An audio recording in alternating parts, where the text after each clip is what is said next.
Okay, Yeah, I've got mine going too. now, where were we? I think Which, you were asking me that if I liked Thomasville. Yeah. Yeah, I did like Thomasville.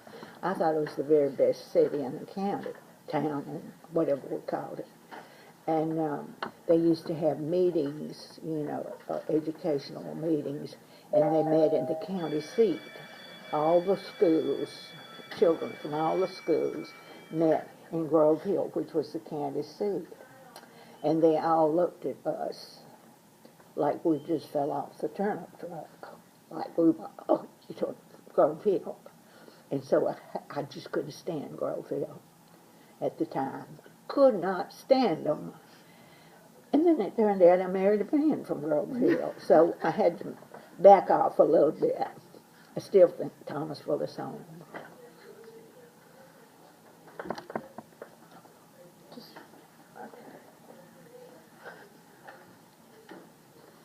which school did you go to? Which school? Mhm. Here? Mhm. I went all through grammar school, and we called it grammar school and high school here. Now, I did go off in the summer. I think my junior year, I went off and took some high school courses in Montevallo High School because they were open to high school students. And I took my senior English there, and I was able to take art there, which I could not take. My school did not have any art program at all. So that was the first time I got to have a real art program. But I loved art. I loved to paint. And so I had ordered, or my mother had ordered from Sears Roebuck, an oil painting set for me when I was, I don't know what age, but very young. Had no idea how to mix the paint, did not know what I was to put in the paint to make it smooth around and everything, but I had the brushes, I had the paint, I had the canvas, and I painted. Did you And, huh? Did you go to college? Yes. After I graduated from Thomasville High School, then next summer I went back to Montevallo as a freshman and took a couple of courses there for the summer. Then I went on to Huntington College, and I studied there for 2 years and transferred to the University of Alabama. I finished the University of Alabama in about a year and a half because we went summer school. And my husband was also, we had married in the meantime, and he was in law school as I was in undergraduate school. And when he finished law school, I was finishing undergraduate school, and we moved to Grove Hill for him to practice law. But then when I took my daughter away to school for a while, I had some time on my hands in Mobile, and I went back to school. And I decided that I would get another degree in fine art. So I went to South Alabama and got a degree in fine art and loved going back. I really loved going back. And see, I went as an old person, what they would call then an old person. And these 20 and 22-year-olds and 23, they were so sweet to me. They just were as nice as if we were contemporaries, and made me feel at home.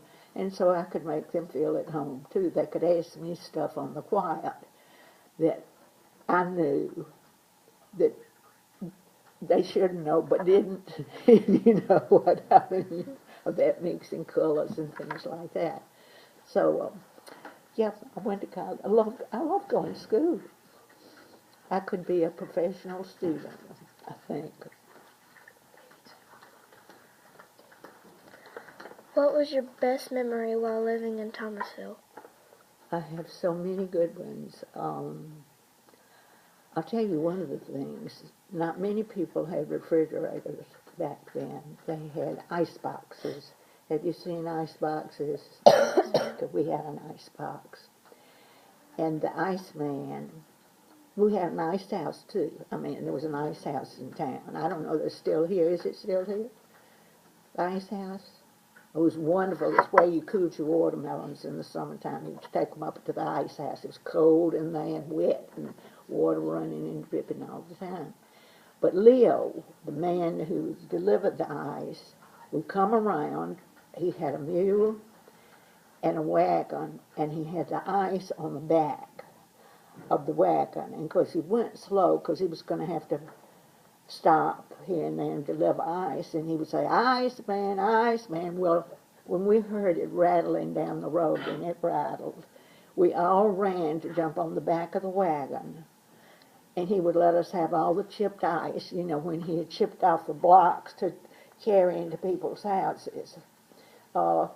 There would be chips left, so we would be sitting on the back of the wagon with our legs hanging off the back, eating chips of ice until he got to our house, and then we'd have to get off. And when we needed, and it was in big blocks, you know, we ordered it for so many pounds. When we got ready to have iced tea or something like that, we'd get a big ice pick and pick off some and then put it in a sack and get a hammer and beat it all in nice shapes so it would go in the glasses. Well, I loved the Leos to come. That was great. That was one of the fun things. And then on Halloween, I loved that. My parents did not like it at all because we always got in trouble on Halloween. We would, I won't tell you why we did. But my brother and sister were worse than I. They took a lady's gate and put it on the back of a truck. Well, they thought it would just be a matter of getting it off the truck and putting it back, you know, the day after Halloween. But unfortunately, the truck left, and they didn't have any way to. So my mother dreaded Halloween. She hated it to come around because she didn't know what we would do. And I remember that the principal's daughter was part of the group that somehow managed to lift one of those stone seats that they have, you know, concrete seats that for outdoor seating. I don't know how they accomplished this, but they managed to run it up the flagpole in the front of the school. And nobody ever told, she never told. See, she was the principal's daughter, and it was a badge of honor for her that even though she was the principal's daughter, she never ratted the other ones out. So nobody ever knew who really did that job. What did you do as a kid for fun? We played outside.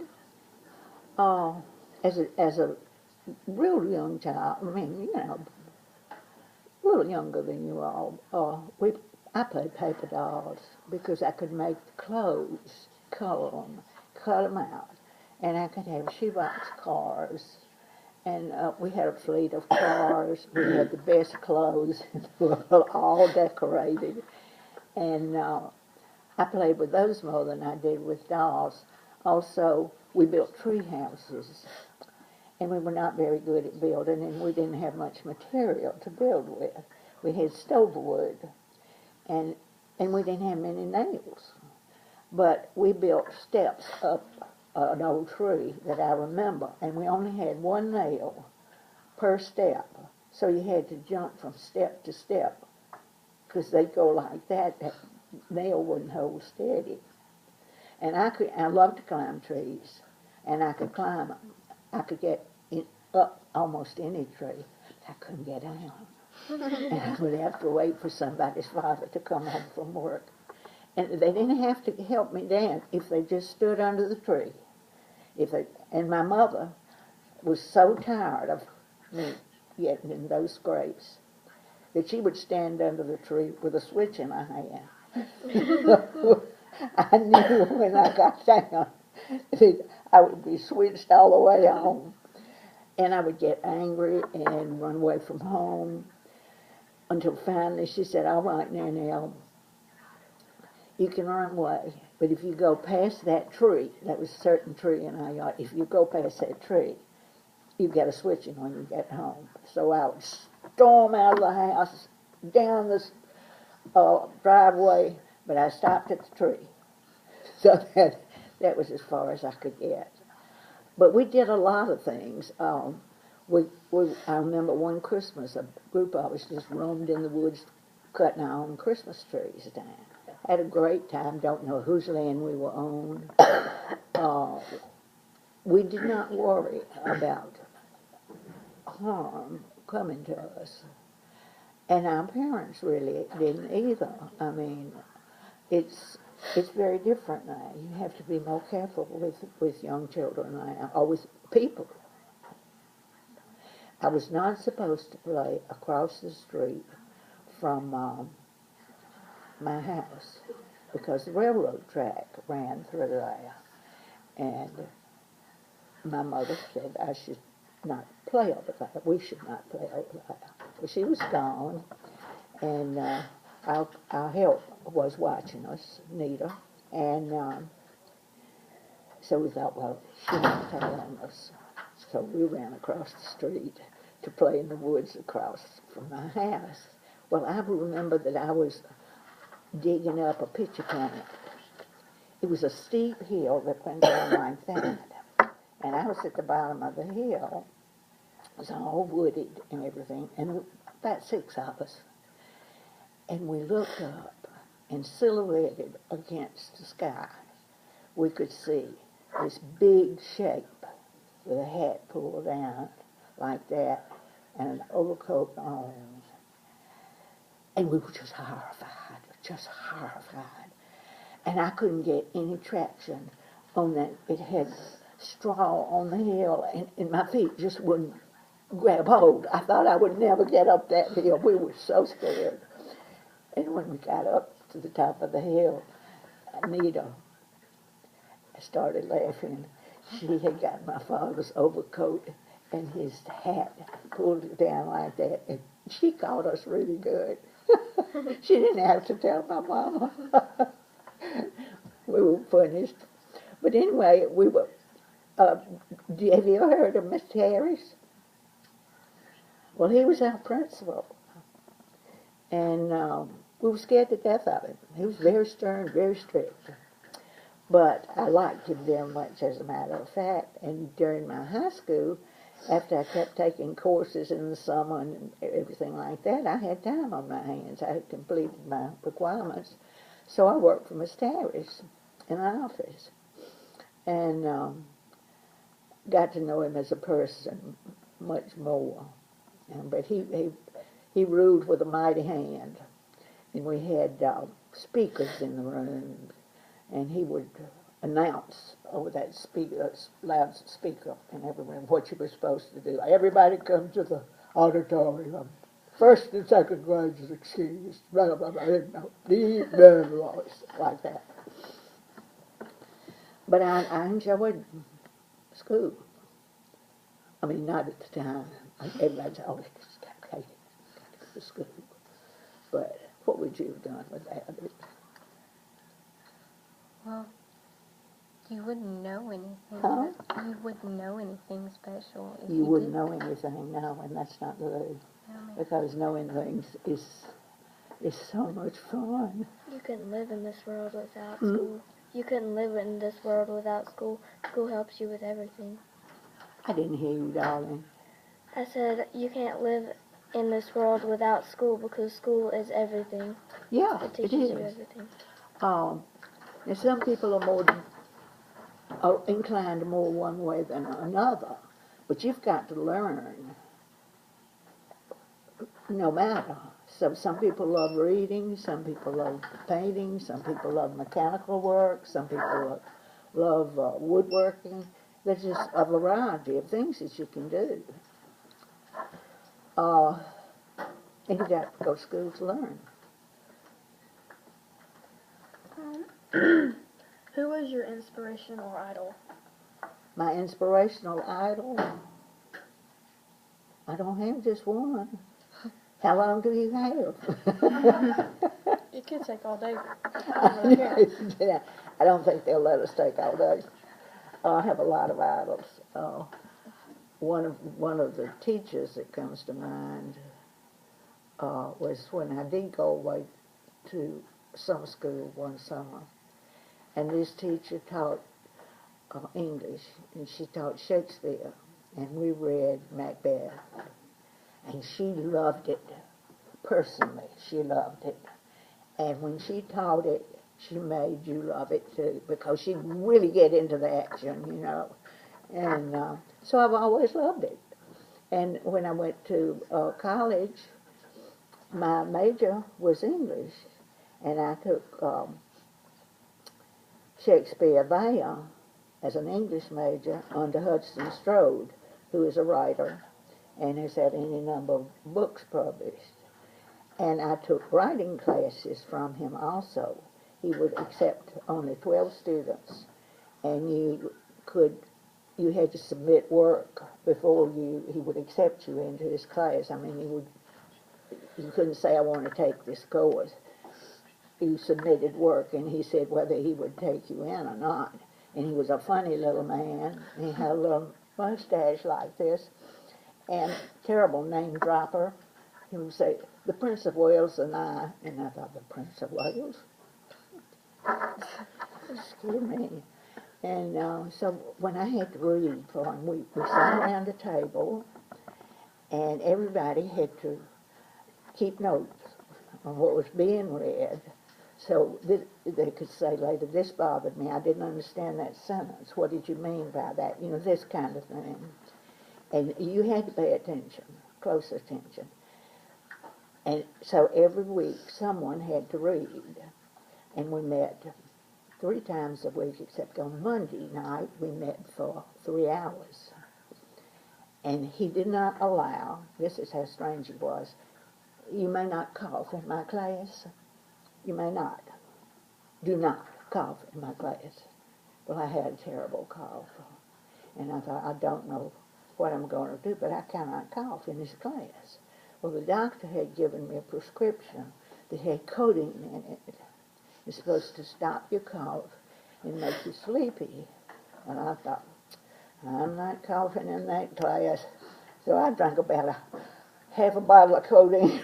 But I didn't cough. I was a little drowsy. I didn't cough. But when he called me to read, and I was probably the youngest person in that class, when he called on me to read, I started out really brave. And I got further along on my sentence. My first sentence, my voice got a little shaky. Oh, a little shaky. By the time I finished my first sentence, it was just a little squeak. So I started over. And that time I did finish the sentence at least. But as I say, I love school. And I would go again in a minute. So did you have any big adventures? A big adventure? Oh, I had lots of adventures. I thought they were all adventures. Most of them were fun adventures. Some of them, I guess, were less than good. One of my adventures was when I went away to school at Montevallo the first time. My mother sent me on the train, and by myself.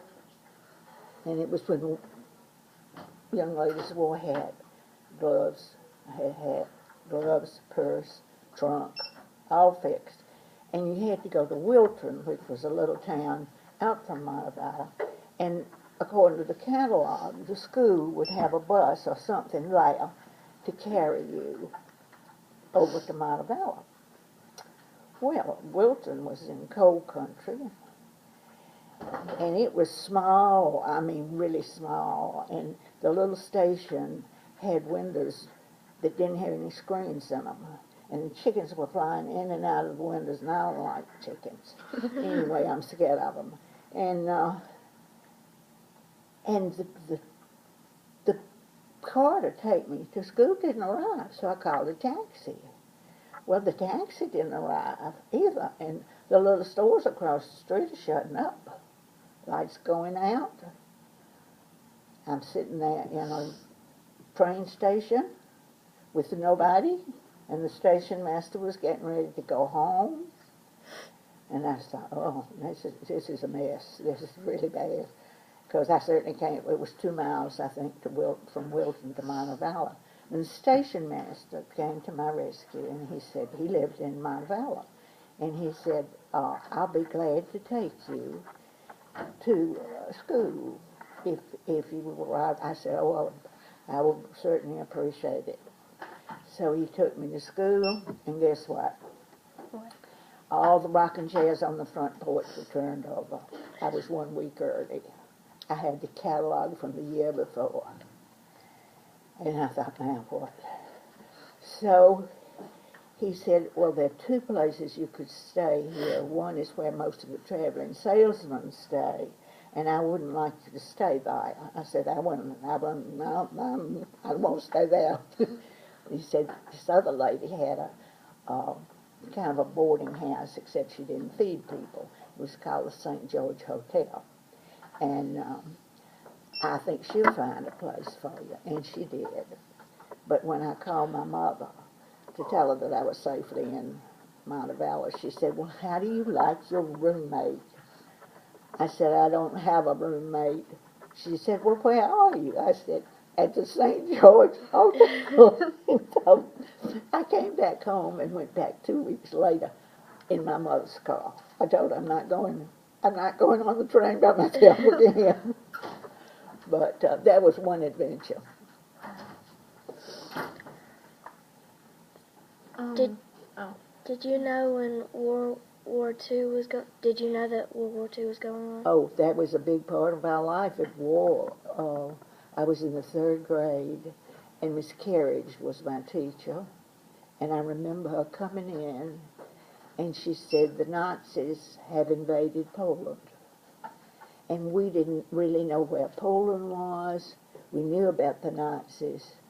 But the fear on her face and the seriousness with which she regarded it made us all realize that this was a step into something we had no idea of.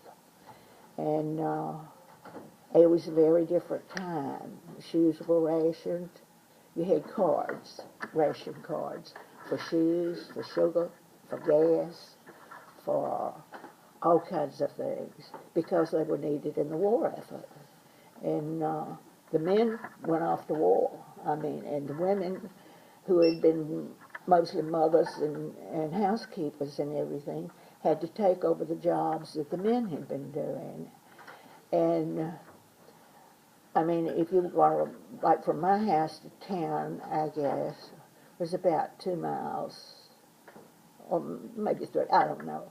But anyway, there was no question of going to town to get groceries or something like that unless it was absolutely important. You just didn't burn gas for no reason at all. And my mother had extra gas because she ran a farm. That was after my father died. My father died when I was 11. And so everything was geared to the war.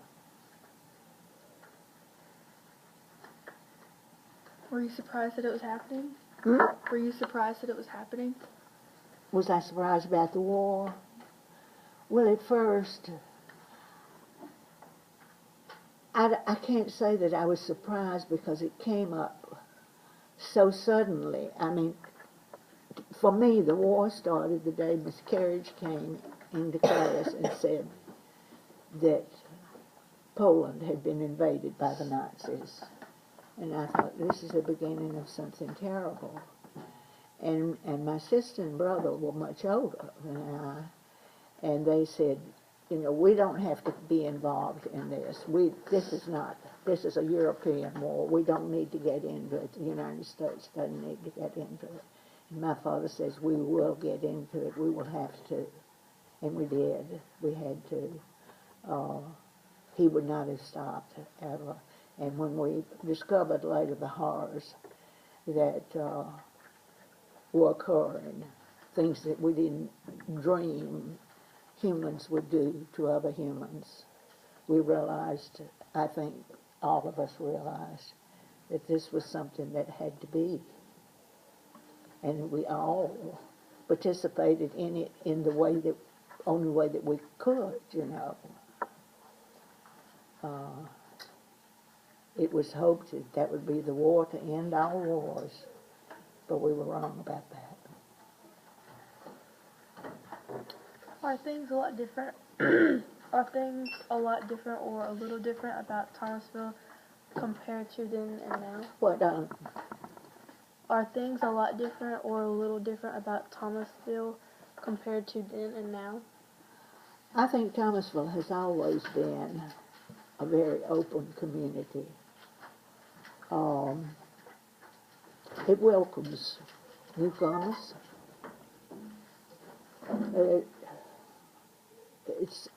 It's a friendly town, I believe.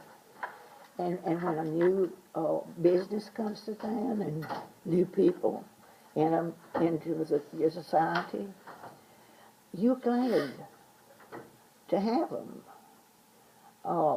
It makes it better for everyone. You have new friends, your parents have new friends, there are new jobs available for everybody. And I've always felt that it was a very open and welcoming community. It certainly was when I was there, and I have not heard that it has changed any in that. So, how is it hard to get from place to place? I'm sorry, Don, what? How is it hard to get from place to place?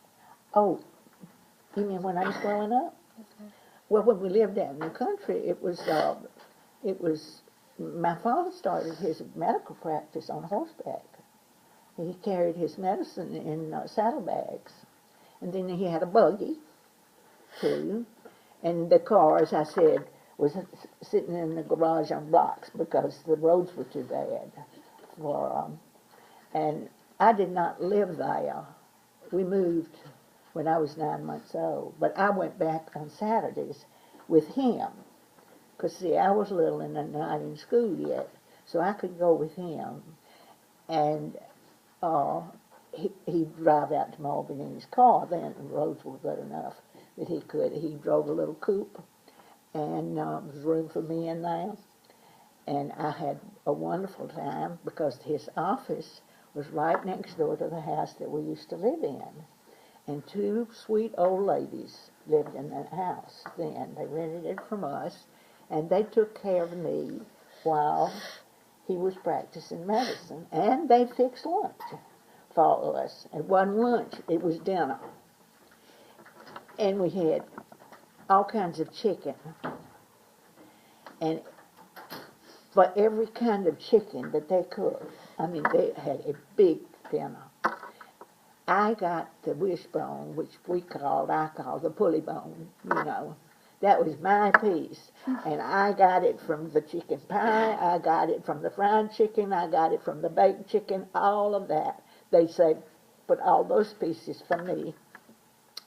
And also, those little Vienna sausages. Do you know what they are? Mm-hmm. Yes, ma'am. I thought they were the most wonderful little things in the world.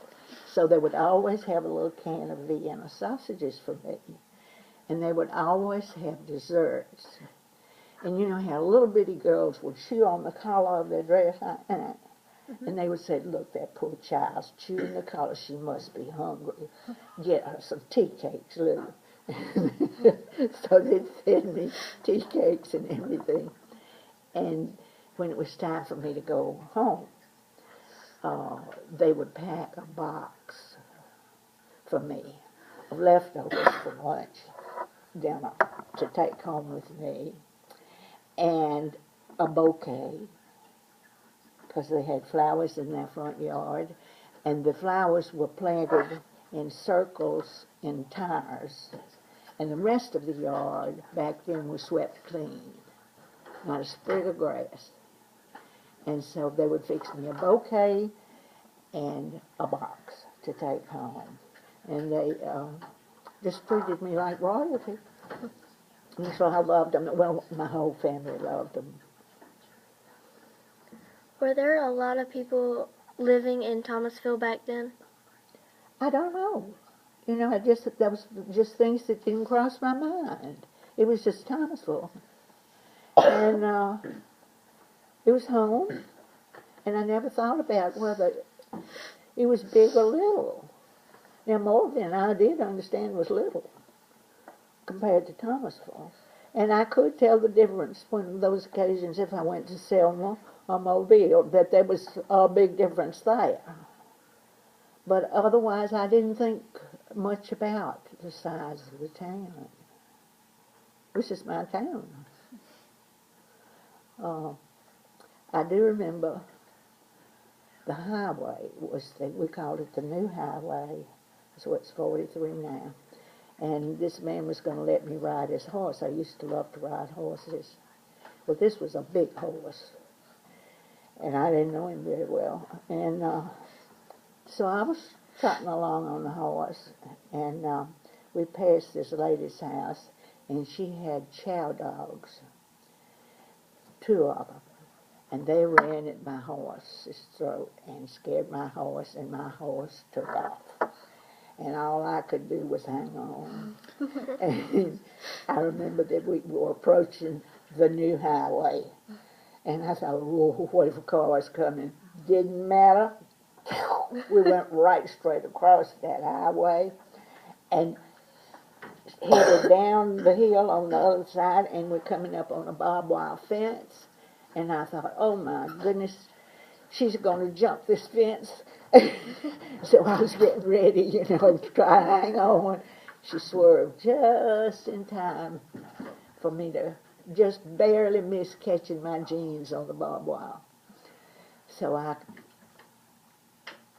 rode that horse back home and said, thank you very much, I had a good time. And let it go at that.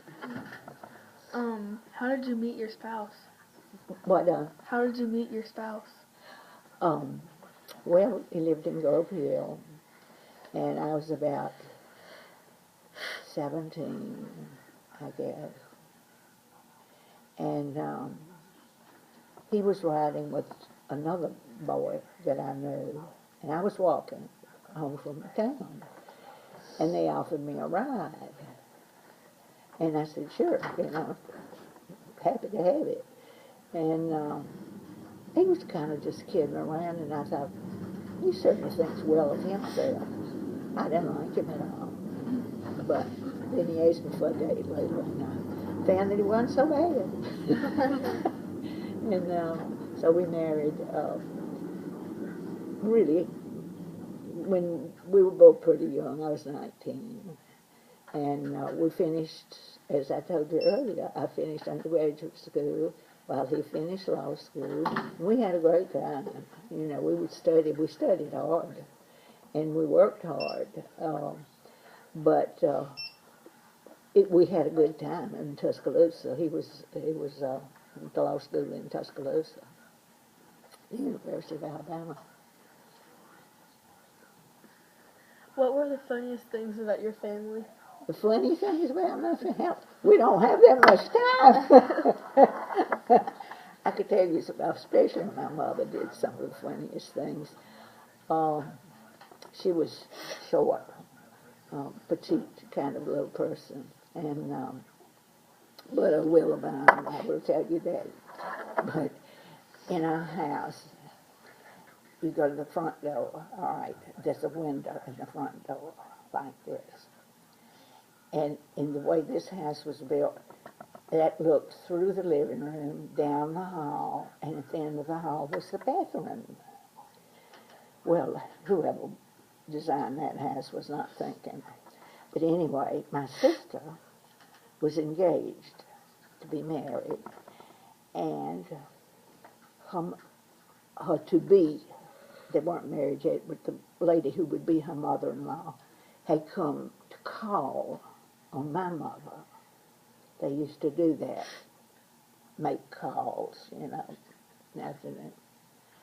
So my mother was in the tub in the Bethlehem, and she heard the front door. And without thinking, she jumped out of the tub, put the towel in front of her, and ran down the hall to see who was at the front door. Never dawned on her that there was a window there and that the lady could see exactly what she was, and she realized, here is Mrs. So-and-so, and she has on her hat, and she has on her gloves. Ooh, I better, and she turned and ran back down the hall and never shifted the towel. And it's one of the things that we teased her about all her life. And I had a little dog named Dopey.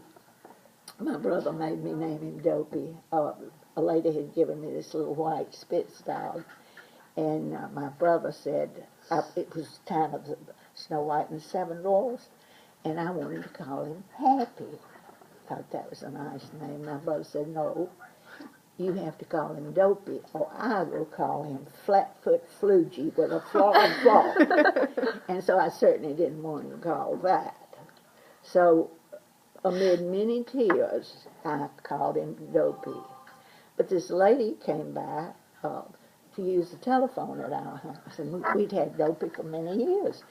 And she said, could you use the telephone? Mother said, of course. And she came in, and she said, oh, what a pretty little dog. What's his name? Mother said, I could not think of that dog's name to save my life. And she said, we call him Spitzy. And the lady says, Spitzy, Spitzy? And of course, Spitzy just looked at her. And she said, you know, she was driving away before I could remember that dog's name. Would you quit laughing at everybody? Great. Should we? This is wonderful. Now, are you fine? I'm okay. Okay. Do you need some Dr. Pepper? Some what? Would you care for some water? Oh, I'd like some water. Yeah, Awesome.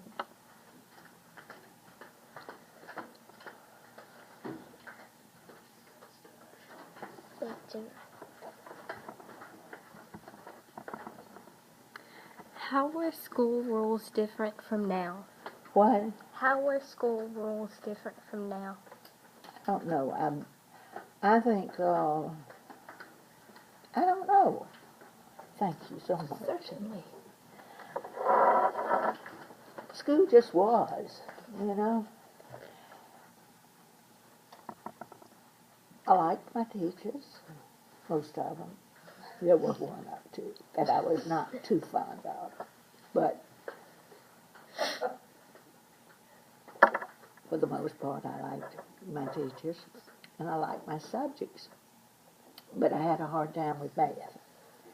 I had to really study math. I found that when I got a little further along, I found that algebra was easier than math. And while I had a hard time with math, algebra could solve my problem without going through all that stuff about the train coming this way and the train going that way. Have y'all had those problems yet? And if this one's going so many miles an hour and that one's going so many miles an hour, when they might meet? Well, I found I could solve it then, right now, with algebra, where I couldn't do it with math. I just, for the most part, I did not find the discipline unusual or harsh or anything like that. And if I got in trouble at school, I could count on getting in trouble at home. It was open communication between parents and school. And so it was a double whammy if you got in trouble at school, because you certainly would get in trouble at home too. And what else did you ask me? I mean, did I answer your question? Yes, ma'am. Okay. Is there anything else you would like to share about anything? Oh, we could go for days, darling. I've said just about everything I can think of. If you have anything else. I would like you to share, if you could share anything with the youth of this generation, what would you share? I would say, go outside and play. Leave the computers for a while. Put down the nutty games, those little people that go boop, boop, boop, boop, boop, boop, boop. No, you all know what I am. I went to see my grandchildren and I couldn't talk to them. They were so busy going boop, boop, boop, boop, boop, boop on the computer. Go outside and play. It's good for you. And you interact with people, real people, not people on screens and things like that. I will tell you this story. We got a radio. That was we didn't have, of course, computer. Television was a figment of nobody's imagination at the time, or computers or anything like that. But we did get a radio, and my mother always said the best thing about it was the off button. You could just turn it off. But I started beating it home every afternoon at 3 o'clock to listen to Young Widow Brown on the radio. And my mother realized what I was doing. Such a hurry to get home to check on Young Widow Brown. And she put a screeching halt to that. She said, "Indeed you will not. You turn that silly mess off and go outside." So was Young Widow Brown, was this what we would call a soap opera? A soap. So it was a radio broadcasted soap Soap. opera. And I was hooked. And then later, after I was grown, the children were grown and everything else, I started watching a soap right after lunch, during lunch. I cannot remember the name of it right now. But every day it left me in a bad humor because they never got it right. And you would say to yourself, surely you're not going to mess up again. Surely you're not going to do that again. Finally, I thought, this is enough. I'm done. I'm not watching this soap anymore. And I do not to this day watch soaps. There you go. It's just much better if we would all get out in the yard and play, I Yeah. think. Oh, we had great games and we ran and we didn't have to exercise. It was a way of life. Well, thank you, Miss Adams. This has been a pleasure. Thank you, girls. I enjoyed talking to you. I know you're going to have a great time with school. Thank you. You're going to all go out and play. Oh, I love it.